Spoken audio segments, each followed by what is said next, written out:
பலுச்சிஸ்தானில் ஏற்கனவே ஒரு கடுமையான ஒரு சட்டத்தை இப்போ இந்த இஸ்லாமாபாத் அரசாங்கம் அங்கே இருக்கக்கூடிய மக்கள் மேலே திணிச்சிருக்கிறாங்க. அது அடுத்தடுத்த லெவலில் எவ்வளோ பெரிய போராட்டமாக வெடிக்க போகுது அப்படிங்கிற விஷயத்த பார்த்துக்கிட்டு இருக்கிறோம். இப்போ பாருங்கள், ஒரு 72 மணி நேரத்தில் கிட்டத்தட்ட 14 தாக்குதலை பலுச்சிஸ்தான் லிபரேஷன் ஆர்மி பாகிஸ்தான் இராணுவத்திற்கு எதிராக நடத்தி இருக்கிறது.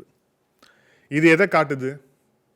பலுச்சிஸ்தான் அப்படிங்கிறது நம்ம திருப்பி வீடியோவில் சொல்லிட்டு இருக்கிறோம். நிறைய பேர் நீங்களே கேட்டுட்ருக்கீங்க, எப்போ பலுச்சிஸ்தான் விடுதலைன்னு சொல்லிட்டு சில பேர் நக்கலெல்லாம் கேட்குறாங்க.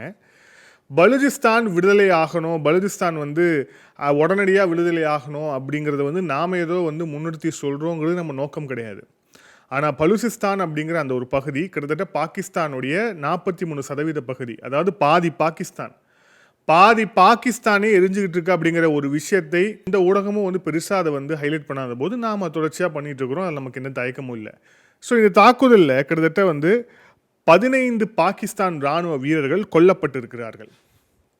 இதுக்கு நாங்கள் தான் காரணம் அப்படின்னு பலுச்சிஸ்தான் லிபரேஷன் ஆர்மி வெளிப்படையாக அறிவித்து அதுக்கு பொறுப்பேற்றிருக்கிறாங்க. ஸோ பாருங்கள், இந்த சட்டம் அமல்படுத்தினது அப்படிங்கிறது ஒன்று. அதுக்கு முன்பாக எல்லையில் போய் நாம் இந்திய இராணுவத்தை எதிர்க்க போகிறோம், இந்தியாவை எதிர்க்க போகிறோம் அப்படின்னு சொல்லிட்டு அங்கே போய் ஆற்றிய வீர உரை. இந்த வீர உரை அப்படிங்கிறது எங்கே ரிஃப்ளெக்ட் ஆகிருக்கு? பலுச்சிஸ்தானில் ரிஃப்ளெக்ட் ஆகிருக்கு.